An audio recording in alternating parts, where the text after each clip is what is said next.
Aleluia. Quantos estão felizes de estar aqui nessa manhã? Amém? Sei que você ama dizer isso, só para a gente quebrar mais o gelo, mas diga para o seu vizinho, que bom que você veio. Dá aquele sorriso aí bem pentecostal para ele. Gente, o povo cristão é um povo feliz, não é verdade?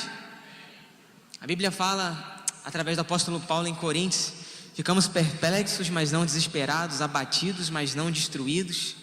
Então, não importa o que venha, a gente sempre tem um motivo, porque Cristo em nós é a esperança da glória, amém? Então, eu creio que Deus tem um renovo para nós aqui nessa manhã, amém? E eu quero convidar você então, a abrir a sua Bíblia comigo, em Gênesis, capítulo 3, difícil acesso aí para vocês, Gênesis capítulo 3, tá facinho de achar. Nós vamos ler o versículo 7 e depois o versículo 21, Gênesis 3, primeiro o verso 7, depois a gente vai pular lá para o verso 21, mas eu vou pausar e vou falar, direcionar vocês. Você encontrou? Amém? Capítulo 3, versículo 7, diz assim: e os olhos de ambos foram abertos, e eles souberam que estavam nus, e coceram folhas de figos, e fizeram para si aventais. E agora o versículo 21, para Adão e também para sua mulher, o Senhor Deus fez vestes de pele e os vestiu. Amém?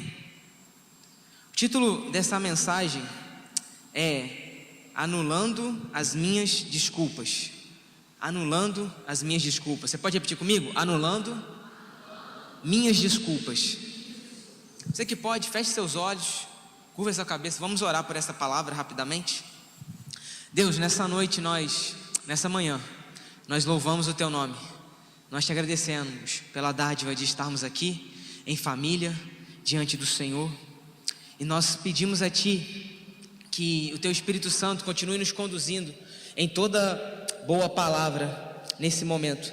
Nós queremos a revelação do Teu Espírito, nós queremos a porção diária que o Senhor tem para nós, e Te pedimos, por favor, que o Espírito de sabedoria e de revelação recaia sobre nós. O Senhor tem algo especial para nós, tem uma porção separada, e nós queremos isso nessa manhã, em nome de Jesus. Assim oramos e Te agradecemos. Amém. Amém. Eu nunca peço, mas se puder abaixar um pouquinho o meu retorno aqui, por favor, que está estourando aqui no meu ouvido, só um pouquinho. O meu retorno está ótimo. Então o título dessa mensagem é Anulando as minhas desculpas. Amém? Bom, quando nós olhamos para esse texto aqui de Gênesis 3, é o começo da Bíblia, nós conhecemos muito bem toda a trama que está acontecendo aqui. O Senhor, Ele começa a formar o mundo, Ele cria a terra, cria o Éden, e Ele coloca o homem para que ali pudesse governar, para que ali pudesse cultivar e guardar. Amém? É de conhecimento de todos nós vamos construir um lugar aqui nessa manhã. E quando Ele coloca um homem, Ele dá diversas direções, porque sempre que o Senhor nos insere em um cenário, Ele tem obrigações para que eu e você possamos cumprir. Amém? E desde o início, isso já acontece, no começo de todas as coisas. O texto, ele nos fala disso aqui de maneira muito clara. Só que acontece algo diante daquilo para que Adão e Eva fizessem. E esse algo nós chamamos de um grande e fracassado, por exemplo, dia. O dia onde eles se perdem no ofício que Deus tinha estabelecido sobre a vida deles, que era obedecer algumas ordens. E aquilo que o Senhor tinha proibido para eles, a única que era para não comer da árvore, né, do bem e do mal, o que eles fazem? Eles vão lá e comem dessa árvore. Então, Satanás, ali, ele se apresenta como serpente. Bom, eu não sabia que serpente falava até eu ler Gênesis, capítulo 3. Mas o que a gente pode já tirar com isso, é que o inimigo, ele sempre vai usar de coisas muito comuns para tentar nos distrair daquilo que o Senhor nos comissiona a exercer como nossa obrigação. Vocês estão comigo nessa manhã? Às vezes, eu cresci na igreja, mas eu só me encontrei com Jesus mesmo na adolescência. E eu tinha a grande frase clássica que talvez muitos já tenham dito diversas vezes: não tem nada a ver. Acho que as mães de plantão aí já cansaram de ouvir isso dos seus filhos. Eu dizia isso muito para minha mãe: não tem nada a ver. Só que ela falava assim para mim: olha, nada a ver é a terra aonde aqueles que disseram isso a vida inteira não estão com o Senhor no céu. Eu já entendia o que ela estava querendo me dizer. Porque às vezes a gente diz isso para coisas que nós ignoramos e pensamos que realmente não tem a devida importância. Só que o Senhor tinha falado para ele assim, não somente para Adão, mas para Eva: de todas as árvores vocês podem desfrutar e comer, mas dessa aqui vocês não vão usufruir, dessa aqui vocês nem podem tocar nela. E o que eles fazem? Eles vão lá e comem do fruto dessa árvore. Mas o ponto é que dentro desse lugar o Senhor usou de algo comum que era deles para os distrair diante do ofício que Deus tinha estabelecido sobre eles. Amém? Isso está claro para nós nessa manhã? Algo muito comum, algo extremamente simples, mas foi o suficiente para tirar eles do foco ao qual Deus tinha estabelecido. E eu percebo que nesses dias nós vivemos na geração da distração. Nós temos muitas coisas que nos distraem nesse tempo, mas aqueles que permanecem focados no Senhor, aqueles que permanecem com seus olhos voltados para Ele, sempre vão provar e vão poder usufruir daquilo que Ele nos chama a fazer. Porque existe algo aqui belo nisso tudo: sempre haverá recompensa para aqueles que se comprometem com aquilo que Ele estabelece sobre as suas vidas. Você crê nisso? Sempre haverá recompensa. E por um momento eles acharam que aquilo era melhor do que a ordem que Deus tinha dado para eles. Só que todo lugar onde Deus me pede para que eu cancele algo que eu deseje, sempre existe uma abundância superior diante daquilo que eu projeto para mim, que eu acho que é melhor do que aquilo que Ele estabelece sobre a minha vida.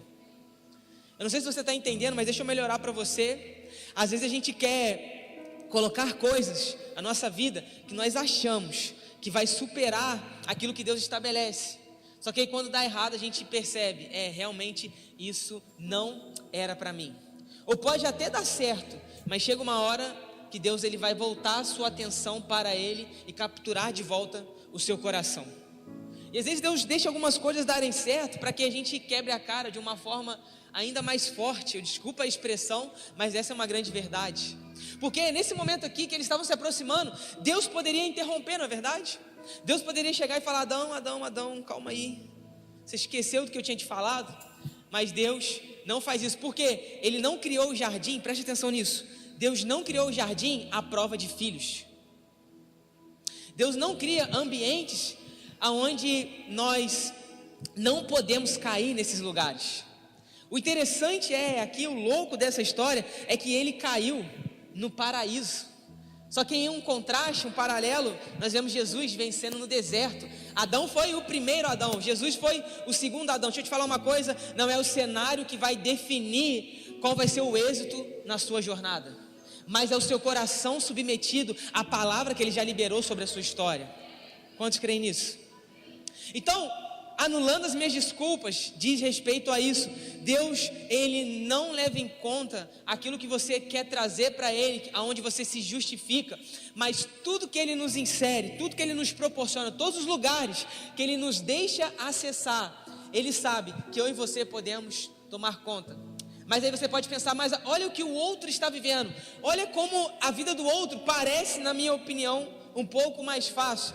Mas a Bíblia nos garante que Deus nunca nos coloca um fardo que eu e você não podemos suportar. Então todas as guerras que você está vivenciando, Deus ele está proporcionando para que você possa crescer e amadurecer. Mas eu preciso te dizer que tem algumas guerras que você vive que não foi o Senhor que proporcionou. E às vezes a gente coloca isso na conta de Deus.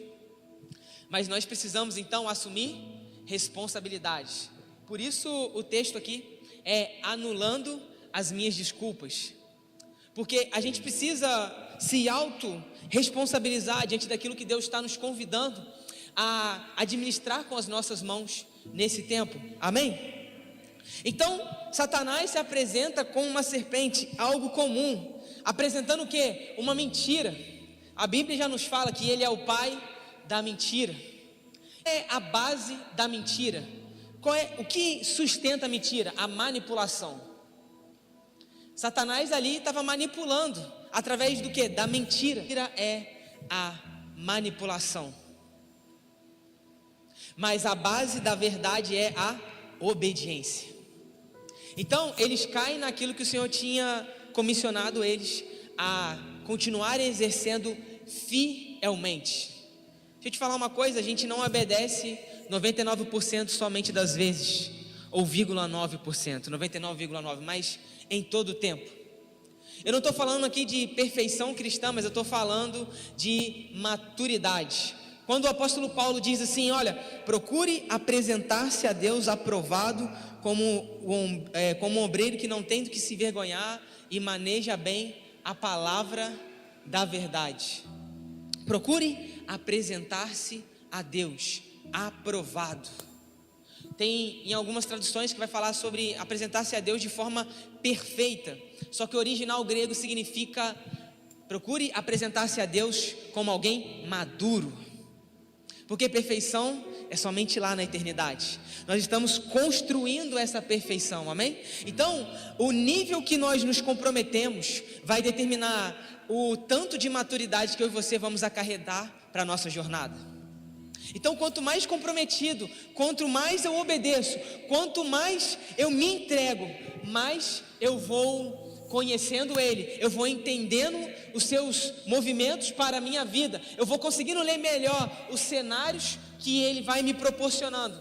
E isso é extremamente importante, porque muitas das vezes a gente quer entender todo o contexto, a gente quer entender todos os passos. Só que eu tenho aprendido algo nesses dias: a fé, ela sempre vai preceder a compreensão. A gente não compreende para obedecer, a gente obedece e às vezes compreende. Tem coisas que só vão ser daqui a um tempo, e está tudo bem, porque Deus não te prometeu isso quando Ele te chamou, mas Ele pede que você entregue tudo que você tem para Ele, que você se doe por completo. Só que nesse lugar da queda, a gente vê Deus cobrindo Adão e Eva com peles de um animal, e com certeza foi necessário um cordeiro ali, um animal, ser morto para que eles se cobrissem. O ponto é, eles falharam no ofício que Deus tinha estabelecido. Só que para o lugar da queda, Deus já tinha um caminho de restauração. Deixa eu te falar uma coisa, não importa aonde você tenha falhado, Deus já tem um caminho de restauração para a sua vida. Por isso Ele não aceita as minhas desculpas, Ele não pode aceitar. Porque para todo lugar que nós falhamos e erramos, Ele já tem um ambiente de restauração e de consolo, para que eu e você possamos continuar exercendo aquilo que Ele nos chamou para fazer. Mas isso não é uma permissividade para a gente fazer o que quiser, porque o apóstolo Paulo, ele já muito bem disse: se então, eu vou parafrasear aqui, a graça de Deus, ela aumenta diante do pecado, então será que eu posso pecar cada vez mais para que a graça seja ainda maior sobre a minha vida? Ele diz, claro que não, amigos, porque diante de um presente tão extraordinário como esse, como eu vou querer continuar pecando se eu conheço um Deus que é Pai, que a todo tempo está com seus braços estendidos sobre mim? Quem está entendendo o que eu estou dizendo? A graça não é uma permissão para que eu e você peque, mas um lugar de autorresponsabilidade que Ele nos chama a viver dia após dia, amém? Não é então permissão, mas é um lugar de compromisso, porque nesse tempo a gente quer prazer sem compromisso, só que isso não é sinal de aliança estabelecida. A gente quer se envolver com Cristo no sentido dele nos fornecer aquilo que queremos, até nos beneficiar, mas quando a gente olha para um cenário e pensa, olha, isso aqui não vai me beneficiar, eu corro do meu compromisso.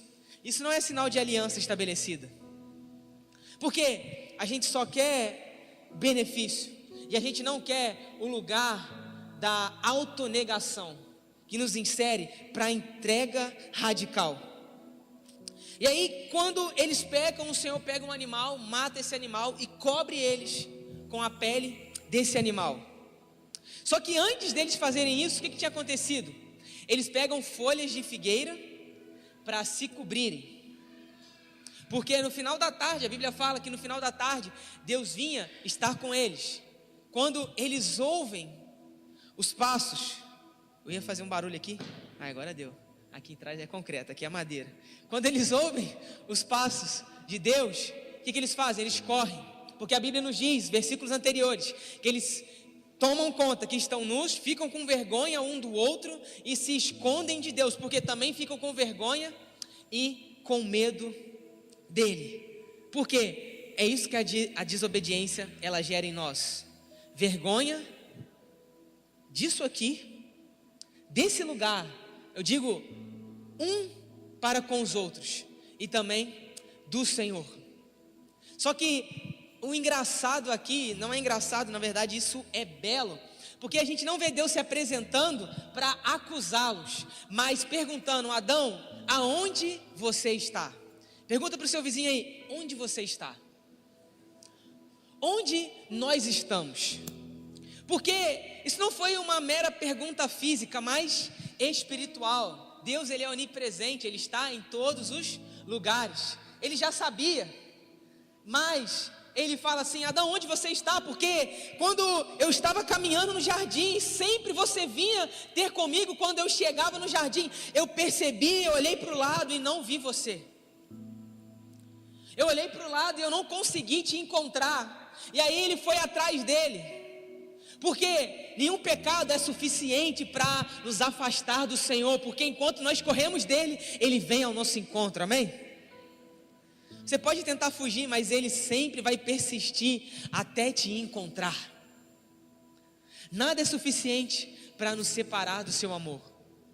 Por isso que a Bíblia diz que se nós fizermos a nossa cama no mais profundo abismo, lá ele estará. Se nós subirmos ao mais altos céus, lá também ele estará.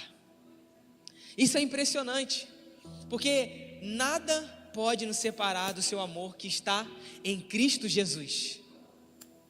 Por isso que no texto aqui posterior ao momento em que eles erram, que eu já disse, ele mata um animal e ele cobre eles com a pele desse animal. Porque esse momento aqui estava apontando para um pouco mais de 2000 anos atrás que já se passaram, aonde o Cordeiro Santo de Deus foi morto para cobrir todas as nossas falhas, todas as nossas imperfeições, todos os nossos pecados.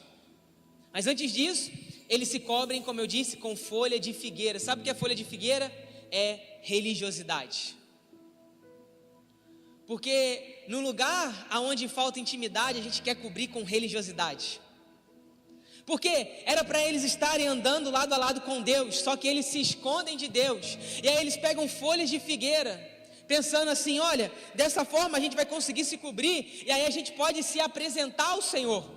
A gente pode ir agora então, chegar até Ele. Só que da maneira que eles queriam, não conseguiria reparar aquilo que eles fizeram. Não dava para reparar o que eles fizeram. Então Deus tem que vir e fazer da maneira dele. Deixa eu te falar uma coisa: para de tentar fazer da sua maneira, porque você vai se cansar. Ao invés de você se aproximar, você vai correr dele. Deixe ele se apresentar. Por isso que a Bíblia fala assim, ó: vinde a mim como estás. Tem alguém aqui nessa manhã me ouvindo? Vinde a mim como estás, mas não continua dizendo, mas permaneça como você chegou, não. Porque se ele está te convidando, é porque ele está falando assim, ó: eu já tenho a reparação que você precisa. Quem está me entendendo aqui nessa manhã?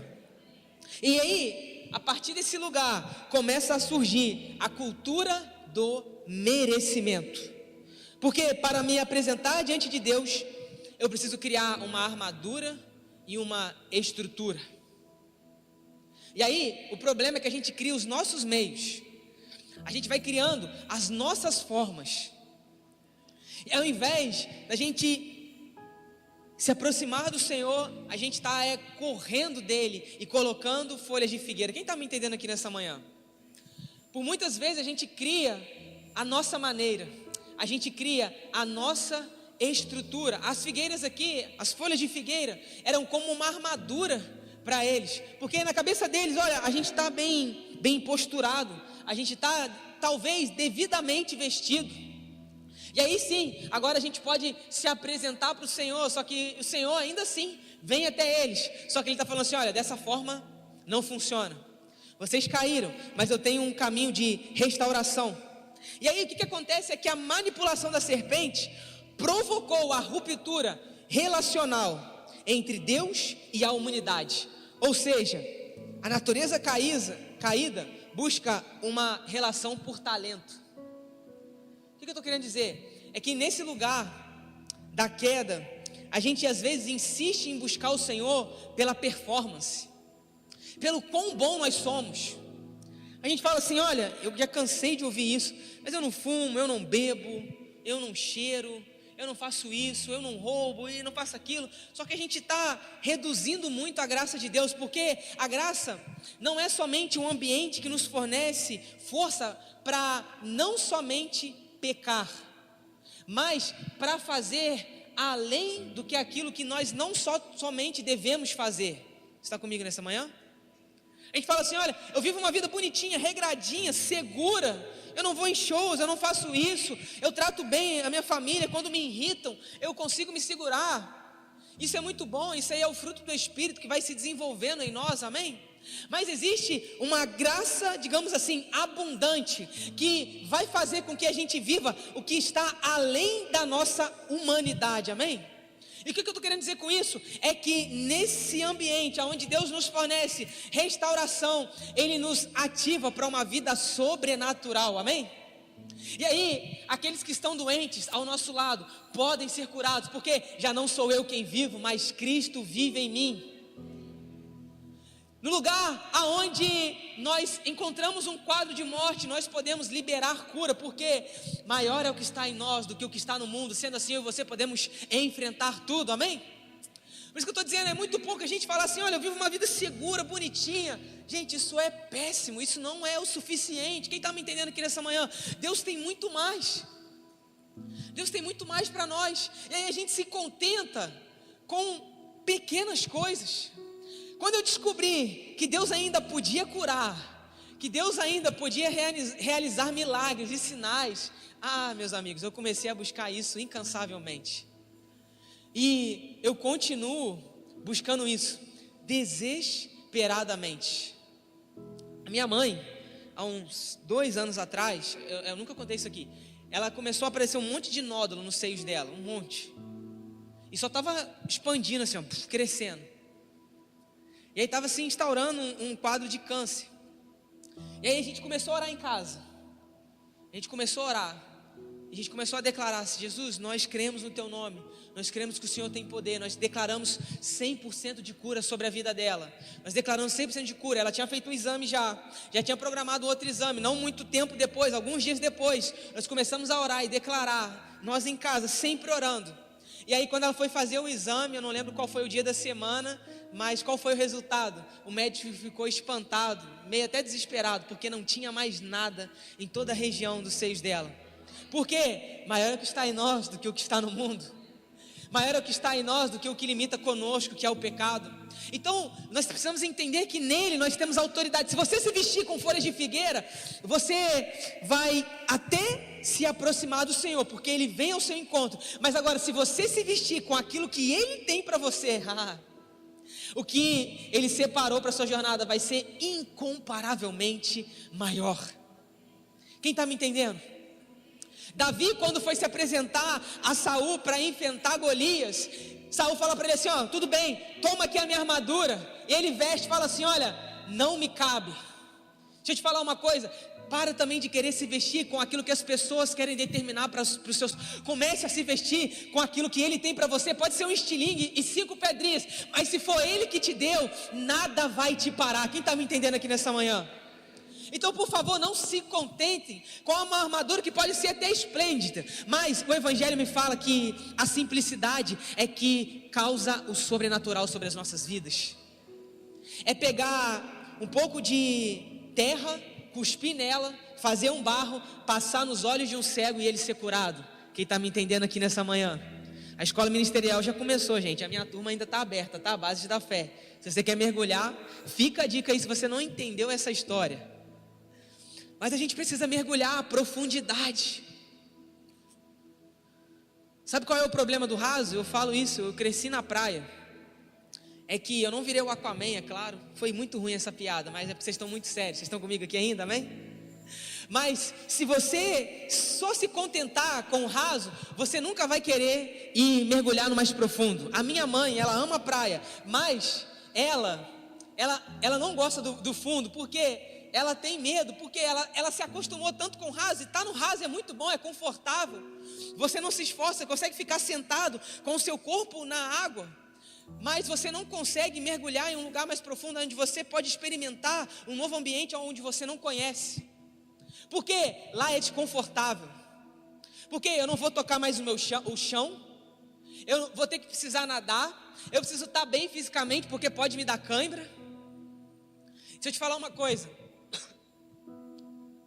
Só ser perdoado não vai te custar nada. Mas agora, viver a plenitude do reino vai te custar tudo.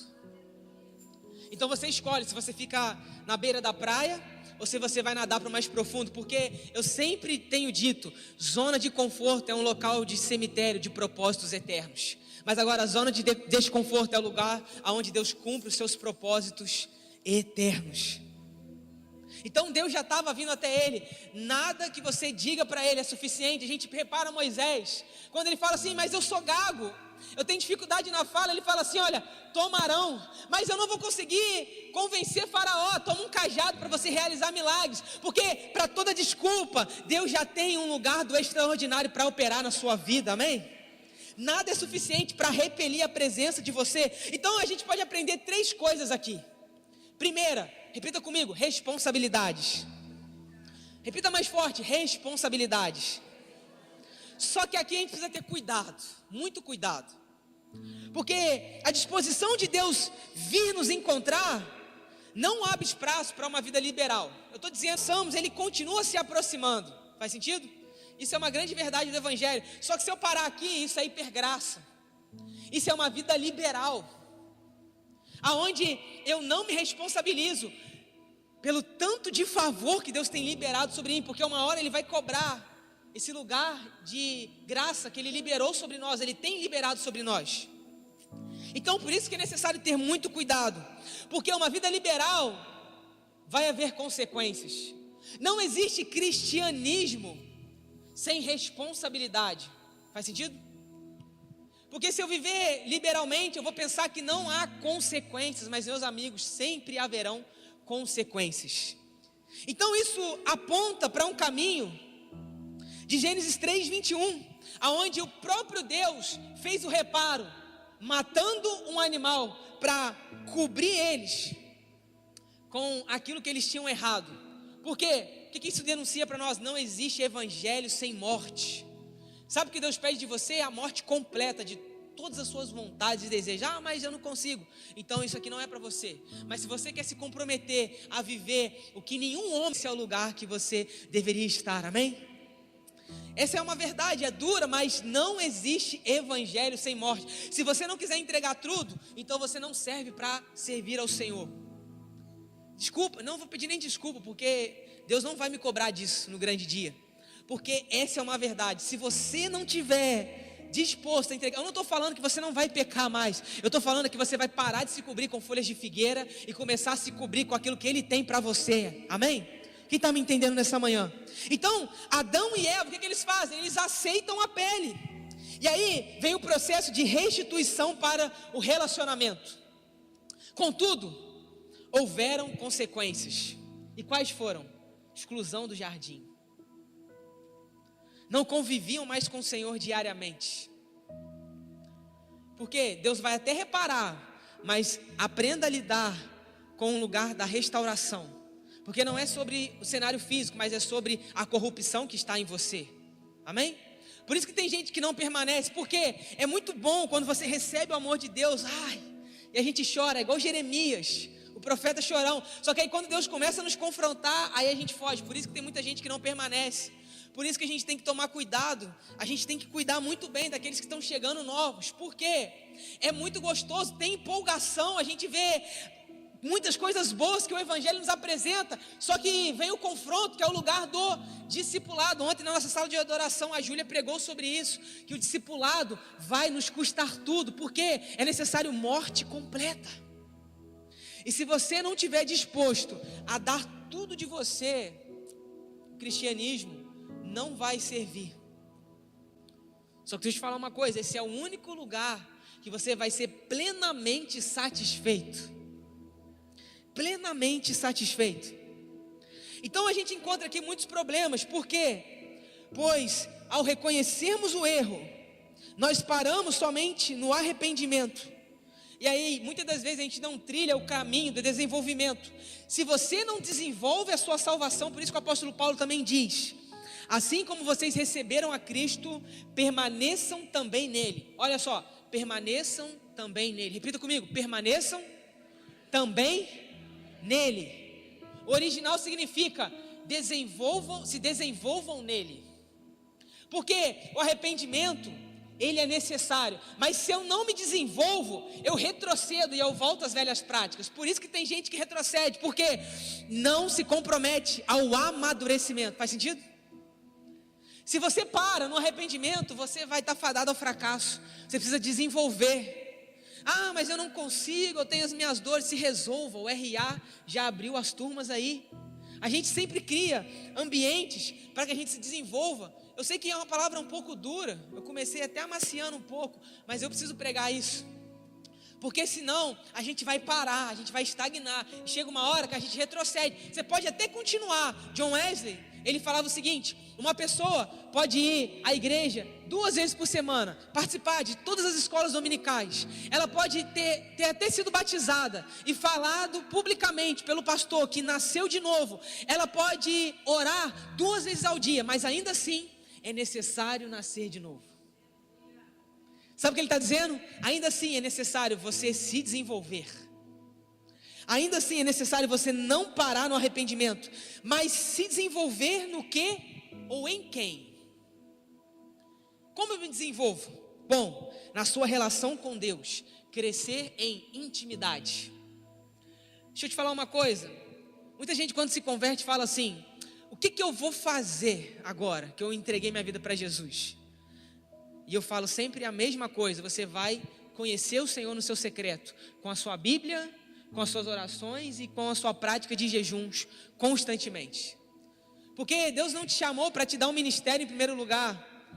Deus te chamou para você estar com Ele, porque pregar na eternidade, nós não vamos mais precisar fazer isso. Orar na eternidade, a gente não vai precisar mais fazer isso.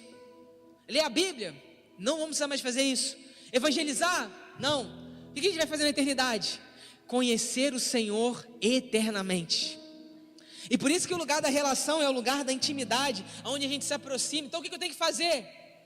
Qual que é o lugar do desenvolvimento? O conhecimento de quem Ele é. Então eu não paro somente no perdão, porque aí eu retrocedo, eu vou para o lugar da autoridade e do poder. Porque se eu me desenvolver, eu vou ser equipado com a vestidura das peles do Cordeiro que foi morto há mais de 2000 anos atrás, mas está vivo à direita de Deus, no lugar celestial. Por isso que Colossenses 3:1 vai dizer, 1:3 diz assim, que a nossa vida com Cristo nos lugares celestiais. O que isso significa? Que a minha vida e a sua vida, ela está em Cristo.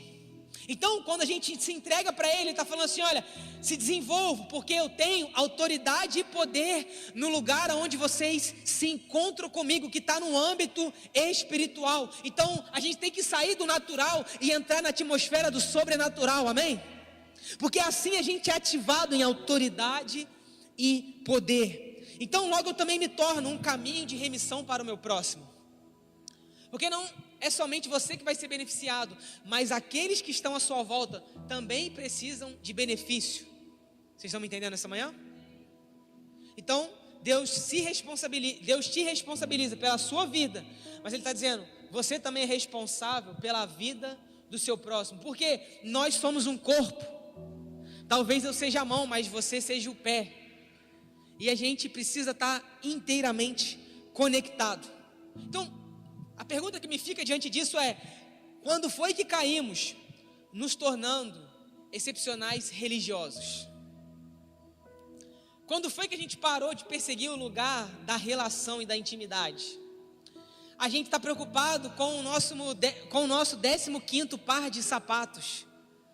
E eu falo isso para mim mesmo, porque eu amo tênis, gente. Se eu pudesse, eu tinha um guarda-roupa só de tênis.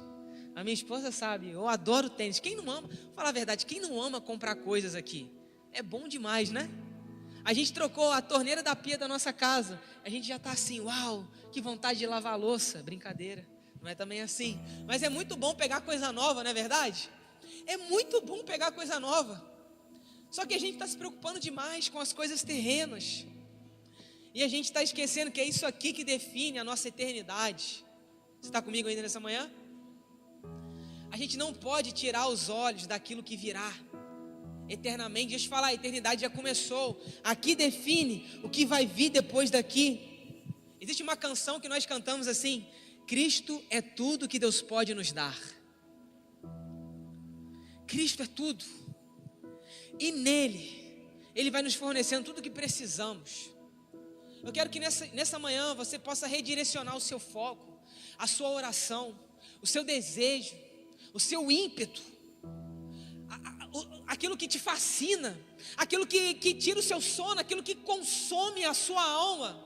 A gente está se preocupando demais com o que está acontecendo aqui, e Deus está falando assim: olha, voltem os seus olhos para mim, porque isso aqui é breve, é transitório. O apóstolo Paulo também diz: mas nós fixamos nossos olhos não naquilo que se vê, mas naquilo que não se vê, porque o que pode ser visto é transitório, é passageiro, mas, ele diz, mas o que não se vê é eterno e real.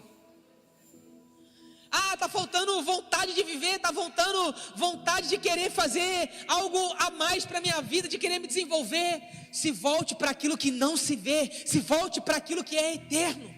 Porque Eclesiastes 3:21 colocou no coração do homem o desejo por eternidade. Sabe por que você está se sentindo vazio? Porque você não está se preenchendo com o que é eterno. E aquilo que você está dizendo assim, está faltando na minha vida, é exatamente do tamanho que Ele já disse que colocou dentro de você, que somente Ele tem. Quem está me entendendo aqui nessa manhã? Eu espero que isso mexa com o seu coração, com o seu espírito. Mas o problema disso é que muitas das vezes nós queremos que homens nos reconheçam, quando somente o céu pode nos validar. É por isso que a gente está se frustrando, porque a gente está se preocupando com o que está lá fora. E o Senhor está falando assim: olha, quem te valida é o céu, quem te reconhece. Por isso que Jesus fala para os 70, quando eles voltam e forem enviados, eles falam assim: Jesus, nós estamos muito empolgados, porque nós em teu nome pregamos e as pessoas se converteram em teu nome, expulsamos demônios, e eles se submeteram. E ele fala assim, eu imagino que ele estava muito empolgado e falando: é isso que vocês têm que fazer. Mas ele não diz isso: não celebre, não fique feliz porque os demônios te obedecem, mas porque o nome de vocês está escrito no céu. Vamos lá, quem está comigo nessa manhã? Deixa eu te falar uma coisa: isso é necessário, é uma vida de autoridade e poder, como eu disse. Mas a gente pode se perder no lugar aonde Deus nos convida a fazer o que Ele nos chama a fazer, se a gente não manter o lugar da intimidade. Por isso que Jesus disse: em teu nome eu profetizei, expulsei demônios, orei, se afaste de mim porque eu não te conheço. Por quê? Porque a gente deve fazer isso, mas a gente não pode perder o lugar da intimidade. Quem está comigo nessa manhã? Então o problema da armadura e da estrutura é quando ela não é Cristo.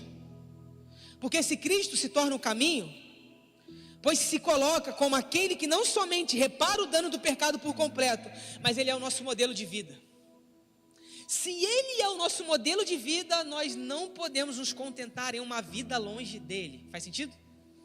Se Ele é o nosso modelo, se Ele é o nosso padrão, você está comigo nessa manhã?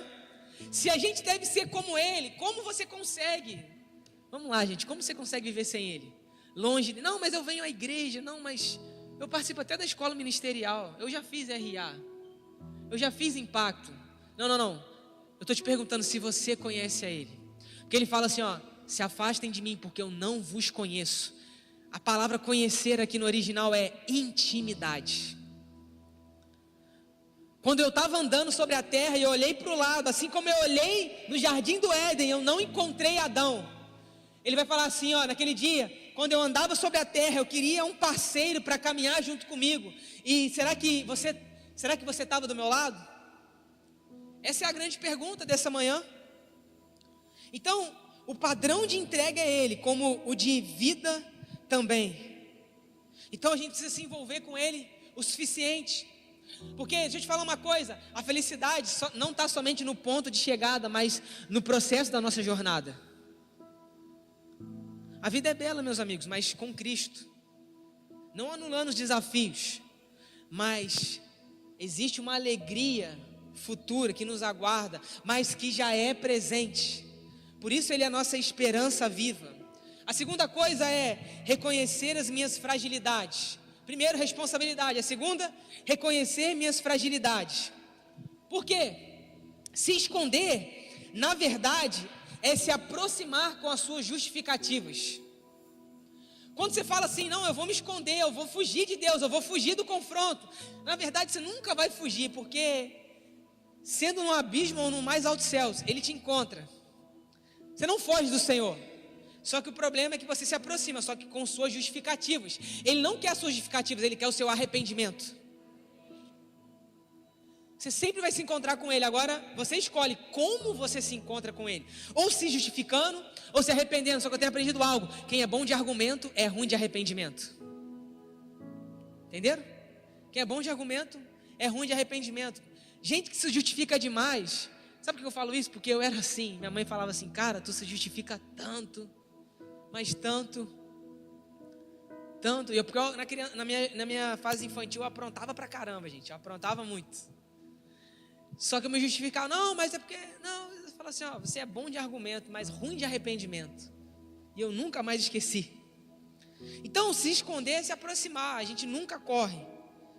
Só que se a gente se apresenta em arrependimento, a gente é revestido de Cristo, amém? Se a gente reconhece, Cristo toma forma em nós. Por isso Deus não aceita as nossas desculpas, porque o caminho já foi feito pelo próprio Cristo. Então nós precisamos reconhecer esse lugar. Jesus, Ele sempre vai celebrar corações arrependidos e nunca aqueles que duvidam do seu caminho. Sempre corações arrependidos. O que é Jesus celebrar? É Jesus nos ativar em autoridade e poder. É Jesus nos conceder um ambiente de graça. Então, o que eu aprendo com isso? A gente precisa sair da teologia do merecimento e entrar na teologia do arrependimento. Eu vou repetir porque eu acho que você não entendeu. A gente precisa sair da teologia do merecimento e entrar na teologia do arrependimento. Porque é somente assim que a gente se aproxima dele. Então, a terceira coisa diante disso é fé na jornada. Repita comigo, fé na jornada. A gente falou primeiro de responsabilidades, segundo, de reconhecimento das nossas fragilidades, e nós precisamos de fé na nossa jornada. Porque fé é caminhar no escuro, mas sempre entrar pela porta que está aberta. Fé é caminhar no escuro, mas entrar pela porta que está aberta. Porque a influência do nosso ministério, o nível que nós vamos fluir nessa vida aqui, vai ser diante da proporção da minha e da sua renúncia, amém? Então quanto mais você renuncia, mais você vai ser usado nesse tempo. Quanto mais você renuncia antes de ser usado, mais você vai crescer em intimidade, amém? Não é o tanto somente que você fica horas fechado no seu quarto, mas é o tanto que as oferendas lá fora são apresentadas a você e você escolhe dizer não, porque você já disse sim para algo que é incomparavelmente maior, amém? Então Deus, Ele muitas das vezes Ele faz algumas coisas darem certo na nossa vida, para que em muitos cenários a gente tenha o que deixar. Porque isso envolve renúncia. Eu estou querendo dizer, deixa eu só fazer um paralelo para a gente ir para o final dessa mensagem. A pesca maravilhosa. Quando Pedro, ele pesca à noite, tenta pescar e não consegue nada. Deus fala para ele assim, olha, volta para o fundo, volta para o mar, para aquele lago. Joga a rede. O que acontece? Dá certo. E um outro barco tem que vir ajudar. E quando eles voltam para a margem, Deus fala para Pedro, se volta para Jesus e fala assim: olha, se afaste de mim, porque eu sou um homem pecador. Só que Jesus estava dizendo em outras palavras para ele assim: Pedro, até agora você não entendeu, que você reconheceu que você não é tão bom assim, mas eu não quero que você diga que eu me afaste, porque mesmo te conhecendo, eu resolvi me aproximar de você. Vamos lá, gente, você está comigo aqui nessa manhã? Mesmo ele sabendo quem nós somos, mesmo você sabendo quem você é, nada é suficiente para fazer ele fugir de você. Ele fala assim: olha, eu não estou te pedindo para que você me entregue a sua vida primeiro, porque ele não faz isso. Ele fala assim: ó, me preste o seu barco para eu ensinar uma multidão que você nem conhece. Agora vamos lá, que eu vou fazer algo dar certo na sua vida, que você tentou a noite inteira e não conseguiu. E Jesus não fala assim para ele: olha, me aceite porque você precisa de mim. Não, ele faz algo dar certo na vida dele, e ele reconhece que ele é Jesus, o Filho de Deus, e ele fala assim: olha, Senhor, se afasta de mim porque eu não mereço. Só que ele fala assim: olha, eu não quero me afastar de você, porque mesmo você sendo quem você é, eu quero a sua vida. Quem está comigo nessa manhã? Aleluia. Nada é suficiente para nos separar do amor de Deus que está em Cristo Jesus. Deixa eu te falar alguma coisa. Eu sinto muito forte que Deus vai fazer algumas coisas darem certo na sua vida, mas para você ter o que deixar. Loucura, né? Mas a Bíblia que a gente conhece, que a gente lê, nos diz isso. Deus faz algumas coisas darem certo para a gente ter o que deixar. Eu já contei isso aqui algumas vezes, mas quando eu cheguei no profissional, tudo dando certo, eu falei assim para os meus pais e para o clube: olha, eu não quero mais. Eu deixei. E eu não fui automaticamente fazer teologia, não. Eu precisava ainda terminar o ensino médio. Eu fui fazer outro curso, eu fui fazer Senai. Fui me formar em elétrica primeiro. Tenho minha formação em elétrica. Depois eu fui fazer teologia. Eu tinha tempo para fazer? Tinha tempo para continuar fazendo o que eu amava? Eu tinha. Só que não era sobre tempo. Deixa eu te falar uma coisa: tem algumas coisas que nunca vão dar certo na sua vida, que Deus tem para você, que não é o que você quer, porque você ainda não escolheu abrir mão daquilo que Ele já disse, que já deu prazo de validade para a sua vida. Quem está me entendendo? Não é sobre você conseguir administrar, é sobre você entender que você tem que renunciar. Não é sobre, mas eu consigo controlar. E o Senhor está falando assim: não é sobre você saber controlar, é sobre você mesmo poder continuar com isso. Perceba que eu não estou falando de algo errado. Eu estou falando de a gente abrir mão até de coisas que são permissíveis, mas por algo que é superior. Vamos lá, quem está comigo nessa manhã? Por isso que Deus vai fazer algumas coisas darem certo, para Ele falar assim: agora você tem o que deixar, para que você possa se casar comigo. E o ponto é esse, porque Ele não quer te dar algo. Deus não queria dar uma pesca somente para Pedro. Deus queria se dar para ele eternamente. Então, a gente precisa voltar para esse lugar do comprometimento. Vocês estão me entendendo essa manhã? E para fechar aqui, eu quero contar uma história bem rápida. Mas essa semana eu vi uma notícia lá da ilha de Marajó, que é no norte do Brasil. A gente já ouviu falar muito de Marajó, talvez não, porque a mídia fecha muito isso, mas tem se propagado mais. E essa semana sumiu uma menina de lá, de aproximadamente 9 ou 10 anos, que se chama Amanda. E aí uns dias depois encontraram o corpo dela, isso é forte, gente, mas boiando em uma margem de uma comunidade ribeirinha. Porque lá o caso de exploração infantil, sexual, é absurdo. Só que a gente não fala sobre isso. E por que eu estou dizendo isso agora? Eu sei que é pesado, a mensagem não é muito confortável, mas é disso que a gente precisa. Porque eu comecei dizendo sobre responsabilidades, eu termino dizendo isso, porque essa menina estava esperando a igreja se manifestar, e ela não apareceu a tempo. Quem está comigo aqui nessa manhã? Só que a gente não precisa ir para o Marajó, a gente tem uma missão central no Santa Terezinha. Na primeira semana, a mesa lá está sempre farto para a glória de Deus. Mas tinham crianças falando para a gente lá: tia, tio, o que é isso que está aqui no pão? E a gente: oi? O que é isso aqui branco no pão? A gente: requeijão. Nossa, que gostoso, eu nunca tinha comido requeijão. Vamos lá, gente, é aqui na nossa cidade. Você está comigo nessa manhã? Só que a gente só está olhando para o nosso umbigo. E eu estou segurando o choro aqui porque quando foi que a gente se acostumou? A gente não pode se acostumar. Só renunciar é muito pouco. A gente precisa restaurar aqueles que foram roubados da sua inocência, da sua fase, onde Deus derramou medidas. A gente está se preocupando demais com a gente. E Deus está falando assim, olha, eu estou me preocupando com aqueles que nem me conhecem. Então, onde estão aqueles que estão desesperados? Eu não sei você, mas eu me comprometo com isso nesse tempo. Quem aqui quer se comprometer comigo nessa manhã? Quem aqui quer se comprometer? Eu não sei você, mas Deus está nos chamando para a grande comissão. Tem gente que nem sabe o que é grande comissão. Gente, aí pelo amor de Deus, aí não dá. Mateus 28 fala, ide por todo mundo e pregai o evangelho a toda criatura, batizando em nome do Pai, do Filho e do Espírito Santo. Sabe o que é isso? Isso é grande comissão, isso é cumprir o ide de Deus.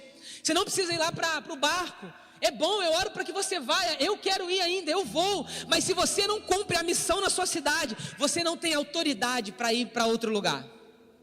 Essa é a grande verdade. A gente fala, eu quero ir, mas não estende o braço para aquele que está do seu lado. Gente, isso é muito sério. Vocês estão me entendendo essa manhã? Isso é muito sério. Isso é muito sério. E aqui eu termino. Há uns anos atrás, minha primeira nomeação no Rio, a igreja, ela tinha fechado na pandemia. Tinha fechado mais ou menos ali nesse período, um pouco antes da pandemia. E aí o bispo tinha me convidado. E eu estava numa boa igreja. Eu era pastor auxiliar. E estava tudo fluindo muito bem. E ele me fez um convite. Aí eu me senti encorajado. Eu falei, não, eu vou aceitar o desafio. Eu fui. E a igreja, ela não tinha condição para nada. Ela nem podia mal pagar minha gasolina. Eu morava muito longe. E eu tinha meu trabalho, secular. Eu trabalhava com internet. E aí eu trabalhava de segunda a sábado. E durante a semana eu estava na igreja. Então eu ficava pegando estrada direto. Voltava tarde, dormia na igreja. Muitas das vezes, sábado para domingo. Foi um tempo bem difícil, mas foi um tempo precioso.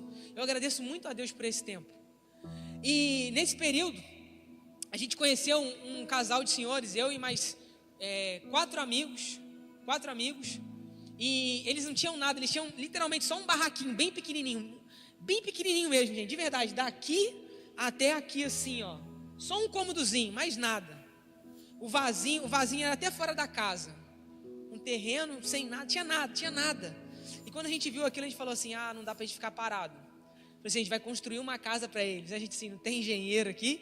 Tinha um que era engenheiro, quase, mas ele deixou a faculdade e hoje é pastor, para a glória de Deus. E a gente falou, como é que a gente vai fazer? Ele falou, não, vamos criar um Instagram. E na verdade a gente já tinha um Instagram que a gente fazia live. E era um Instagram que dava muito certo.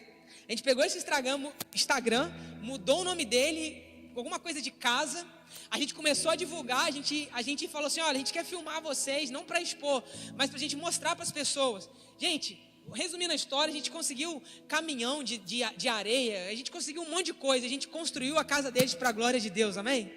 5 pessoas que não tinham formação, não tinha nada, mas tinham um sonho e tinham uma paixão. E eu quero declarar que ainda nós temos, e nós vamos ter até o último dia, até que Ele venha. E a gente levou dignidade, sabe o que é isso? Justiça social. É a gente remir todas as pessoas de todas as maneiras que nós pudermos. Quantos estão me entendendo aqui? Por isso, você não pode olhar somente para você. Porque talvez existe um casal e ele se chamava Seu José e a dona Maria, se não me engano. Dona Maria, já tem uns anos isso. Tem senhores Josés e donas Marias nos esperando lá fora. E eu e você não podemos parar, amém? Você entendeu isso nessa manhã? Quero te convidar a se colocar de pé.